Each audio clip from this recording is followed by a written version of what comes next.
পাহাড়ে লাগাতার বৃষ্টির জেরে জলস্তর বাড়ল তিস্তার গজলডোবা ব্যারেজ থেকে কয়েক দফায় প্রায় 2000 কিউসেক জল ছাড়ায় জলস্তর বেড়ে গিয়েছে তিস্তা সেতু ও সংলগ্ন এলাকায়। তিস্তার বিবেকানন্দ পল্লী এলাকায় বাঁধ ছুঁই নদীর জল উদ্বেগে এলাকাবাসীরা। পঞ্চায়েতের তরফে তাদের সতর্ক করা হয়েছে, তবে সমতলে সেই অর্থে বৃষ্টি না হওয়ায় সাময়িক স্বস্তি। সিকিম পাহাড়ে ভারী বৃষ্টি হলে পরিস্থিতি আরও খারাপের দিকে চলে যেতে পারে বলে আশঙ্কা প্রকাশ করছেন তিস্তা পাড়ের বাসিন্দারা। তিস্তায় হঠাৎ করে সকাল থেকে জল বাইরে গেল, কি কারণে বাড়লো? ওইদিকে বোধহয় বৃষ্টি হয়েছে পাহাড়ে। এরকম হুটহাট করে তো কোনোদিন বাড়ে না, হুট করে বাইরে গেল, কারণটা কি?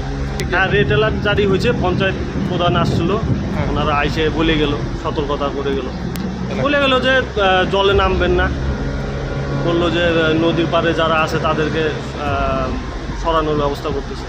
হ্যাঁ, জল বাড়ার জন্য।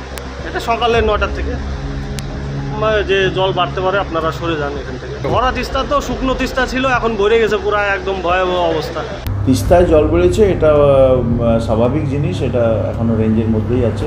আমাদের ব্যারেজ ডিজাইন আছে যা তাদের রেঞ্জের মধ্যেই আছে, কিন্তু এই জলটা বাড়াতে কিছু নিচের এলাকা, মানে ফ্লাডপ্লেন এরিয়া, বেসিক্যালি ফ্লাডপ্লেন এরিয়া, ওগুলো তিস্তার চরই বলতে গেলে, আগে উঠেনি। এবছরে কিছু কিছু জায়গায় ইনান্ডেশন হয়েছে। আমরা জানতে পেরেছি সালুগড়ার দিকে একটা লালটন বস্তি আছে, সেখানে একটু জল উঠেছে কালকে, আমরা জানতে পেরেছি। ওখানে কিন্তু আমাদের জল কিছুক্ষণ থাকবে, তারপরে নেমে যাবে। আমরা ভবিষ্যতে কিছু পরিকল্পনা আবার পরে নেব। আমরা কিছু কাজ অলরেডি এবছর টেক আপও করেছি। নদী ওখানে ঢুকে যাবে না, নদী ওখানে চেঞ্জ করেছে গতিপথ, ওইদিকে কনসেন্ট্রেট হয়ে গেছে। বাঁ দিকে ছিল, ওটা ডান দিকে চলে গেছে। তার জন্যে কিছু এরিয়া ইনান্ডেশন হয়, এবং অন্য বছরও হয়, এবছরে তা আগে ভাগে হয়েছে, তাড়াতাড়ি হয়েছে। এর সঙ্গে আমাদের এখনও কন্ট্রোল রুম খোলা হয়নি। তিস্তাতে 2000 কিউমেক জল যাচ্ছে, ওখানে কালীঝোড়া থেকে ছাড়েছে, ওটা ব্যারেজে ম্যানেজ হয়ে আমাদের নিচে আসবে।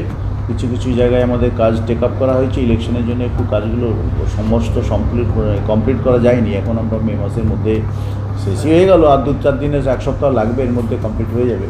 সেখানে কিছু কিছু জায়গায় ড্যামেজ হয়ে গেছিলো, সেই জায়গাগুলো আমাদের এখনও পুরোটা রেস্টোর হয়নি গত বছরের থেকে, যেটা আর চলছে সব জায়গায়। বাকালিতে আছে, এখানে কি বলে কি বস্তি, ওটা মিলনপল্লীর ডাউনে কি বিজেন বস্তি না কি নাম আছে, বীরেন বস্তি, ওখানে। এগুলো আমাদের 7-10 দিনের মধ্যে কমপ্লিট হয়ে যাবে, তখন আর প্রবলেম হবে না। আপাতত সেরকম মেজর কিছু ডিজাস্টার নেই। কিছু কিছু নিচে এরিয়াতে জল উঠেছে, 2-1টা ওই লালটন বস্তিতেই খবর পেয়েছি, এছাড়া কিছু নেই।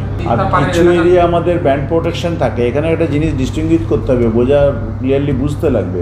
সেটা হলো কিছু কিছু জায়গায় ব্যান্ড প্রোটেকশন থাকে, মানে সেখানে স্পিল অ্যালাউড, 1-2 ঘন্টার জন্যে ওটা পার ছাপিয়ে যাবে, আবার জলটা নেমে যাবে। সব জায়গায় এমব্যাঙ্কমেন্ট নেই, কিন্তু জল তো শহরেও জল ওঠে, তাহলে সেটা কি নদীর জলে এলো? যে বৃষ্টির জলে ইনান্ডেশন হয়েছে, শিলিগুড়িতেও জল ওঠে, কলকাতাও জল ওঠে। জলপাইগুড়ি থেকে দিব্যেন্দু সিনহার রিপোর্ট, নিউজ মেট্রো।